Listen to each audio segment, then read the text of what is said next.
નમસ્કાર, આજના મુખ્ય સમાચાર એન્કર માન્યજાની સાથે. અંકલેશ્વર નજીક આવેલા પાનોલી રેલવે સ્ટેશન પર 6 ઓગસ્ટના રોજ એક અત્યંત કરુણ અને કમકમાટી ભરી ઘટના સામે આવી હતી. મૂળ રાજસ્થાનના અને હાલ સુરત ખાતે રિક્ષા ચલાવતા અશોક કુમાર ગુર્જર જયપુર બાંદ્રા સુપરફાસ્ટ ટ્રેનના જનરલ કોચના દરવાજે બેસીને મુસાફરી કરી રહ્યા હતા. સવારે 8:30 વાગ્યાના સુમારે ટ્રેન પાનોલી સ્ટેશન પરથી ધીમી ગતિએ પસાર થઈ રહી હતી ત્યારે પ્લેટફોર્મના બાકડા પર સૂતેલા એક સ્નેચરે અચાનક દોડીને તેના હાથમાંથી મોબાઈલ છૂટવી લીધો હતો.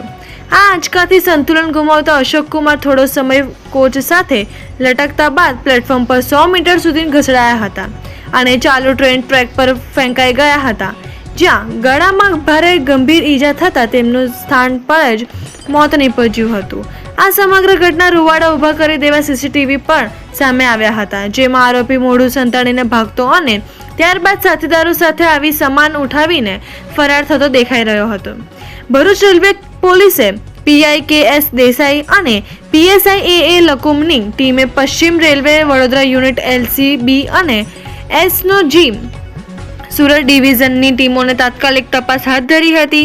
પોલીસે પાનોલી સ્ટેશન અને આસપાસના વિસ્તારોમાં સીસીટીવી ફૂટેજ ચકાસીને શંકાસ્પદોની તસવીરો મેળવી હતી. આ તસવીરો ટ્રેનમાં વેચાણ કરતા ફેરીઓ તેમજ ભરૂચ સુરતના શ્રમિકોને બતાવવા પૂછપરછ કરવામાં આવી હતી. સંયુક્ત બાતમીના આધારે પોલીસે મુખ્ય આરોપી ઈશ્વર ઉર્ફ જહાંગીર ઉર્ફ સુનિલ નાનાભાઈ બાગુલ ને ઝડપી પાડ્યો હતો. તેની કડક પૂછપરછ બાદ ગુનામાં સામેલ અન્ય સહ આરોપી રાકેશભાઈ રામદારભાઈ વસાવાની પણ 9 ઓગસ્ટના રોજ અટકાયત કરવામાં આવી હતી. ગઈ તારીખ 4 ઓગસ્ટના રોજ ભરૂચ રેલવે પોલીસ સ્ટેશનની હદ વિસ્તારમાં આવતો પાનોલી રેલવે સ્ટેશન ત્યાંથી જયપુર બાંદ્રા ટ્રેન પસાર થઈ રહી હતી.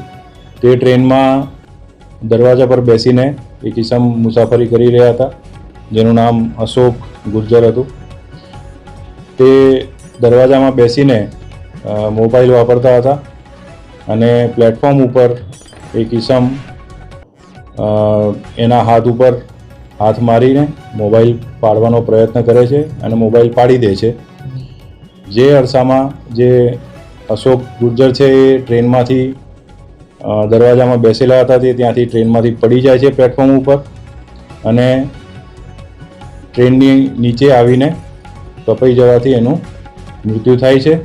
જે બાબતની જાણ ભરૂચ રેલવે પોલીસને તેમજ અમને બધાને થતાં આ કામે ફરિયાદીના જે મરણ જનાર છે એના સંબંધીઓની શોધખોળ કરી એમનો સંપર્ક કરી એમની ફરિયાદ લઈને ભરૂચ રેલવે પોલીસ સ્ટેશનમાં અજાણ્યા આરોપીઓ વિરુદ્ધ BNSની કલમ 105 મુજબ ગુનો નોંધવામાં આવેલ. સદર ગુનો જે છે એ 10 વર્ષથી આજીવન કેદ સુધીની સજાની જોગવાઈવાળી કલમો એમના લગાવવામાં આવી છે અને તમામ ઉપરી અધિકારીઓની સૂચનાથી પશ્ચિમ રેલવે વડોદરા યુનિટના LCB, SOG તેમજ ભરૂચ પોલીસ સ્ટેશનના કર્મચારીઓની અલગ અલગ ટીમો બનાવીને અજાણ્યા જે ઈસમો છે એમની શોધખોળ કરવામાં આવી અને પાનોલી રેલવે સ્ટેશનના તેમજ બહારના વિસ્તારના બધા CCTV કેમેરાને બધું ચેક કરતા તેમજ હ્યુમન ઇન્ટેલિજન્સથી બધી ખાતરી તપાસ કરતાં જણાઈ આવેલ કે આજે આરોપી છે તે ટોટલ એ લોકો 3 જણા હતા અને 3 જણા સવારમાં પ્લેટફોર્મ ઉપર આવેલા હતા અને તેઓએ આ મોબાઈલ કોઈપણ પેસેન્જર આવી ધીમી ટ્રેન જતી હોય એમાંથી પેસેન્જરનો મોબાઈલ પાડીને પોતાનો ખર્ચો કાં તો ગુજરાન ચલાવવા માટેની એ લોકોએ અંદર ચર્ચા કરીને નક્કી કરેલું હતું. જે આરોપીઓ છે એમના CCTV ફૂટેજ પરથી એમની ઓળખ કરવા માટે થઈને અલગ અલગ દિશાઓમાં તેમજ સમગ્ર સુરત ડિવિઝનમાં, વડોદરા ડિવિઝનમાં, રતલામ, દાહોદ સુધી અને આ બાજુ તમારે નંદુરબાર, વ્યારા સુધી તેમજ વાપી સુધી જેટલા પણ ટ્રેનમાં ફરતા ફેરિયાઓ છે તેમજ જે અન્ય પ્લેટફોર્મ ઉપર જે વેન્ડર્સ છે એ બધાની પૂછપરછ કરીને તેમજ અન્ય જે ડેલી મુસાફરો છે એમની પૂછપરછ કરીને આ આરોપીની ઓળખ કરવામાં આવી, જેમાં જે મુખ્ય આરોપી જે છે તે નામે ઈશ્વર છે, એની ઉપર એની ઓળખ થયેલ છે. જે ઈશ્વર જે આરોપી છે મૂળ દોંડાઈચાનો વતની છે, મહારાષ્ટ્રનો, અને વર્ષોથી એ અહીંયા સુરત, ભરૂચ, વડોદરા રેલવેની હદ વિસ્તારમાં રેલવેના વિસ્તારમાં એનું કાર્યક્ષેત્ર છે અને એમાં છૂટક ફેરી કરી મજૂરી કરી એનું ગુજરાન ચલાવે છે અને રખડતો ભટકતો ઈસમ છે. આ આરોપીની ઓળખ થયા પછી એનું ગુનાહિત ભૂતકાળ બાબતે તપાસ કરવામાં આવી છે, જેમાં એની ઉપર કુલ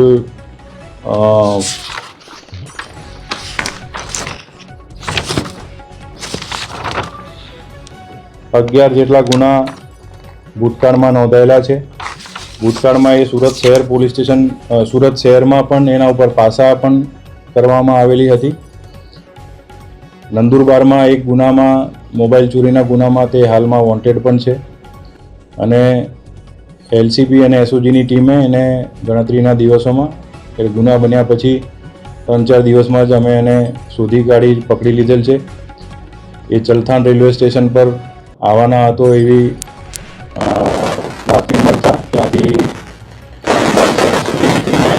પકડી લીધેલ છે અને તેની ડીપમાં પૂછપરછ કરતા તેણે બીજા અન્ય 6 જેટલા મોબાઈલ આ રીતે ચોર્યા હોય તેની પણ કબૂલાત કરી છે, જે બાબતની અલગથી તપાસ કરવામાં આવી રહી છે.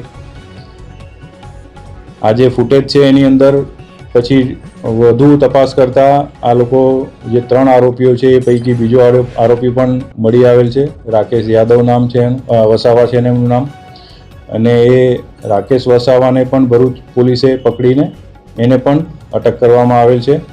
તેમજ આજે મુખ્ય આરોપી ઈશ્વર છે એને પણ ગુનાના કામે એરેસ્ટ કરવામાં આવેલ છે અને વધુ તપાસ કરીને એમના રિમાન્ડ લઈને આગળની કાર્યવાહી કરવામાં આવી રહી છે.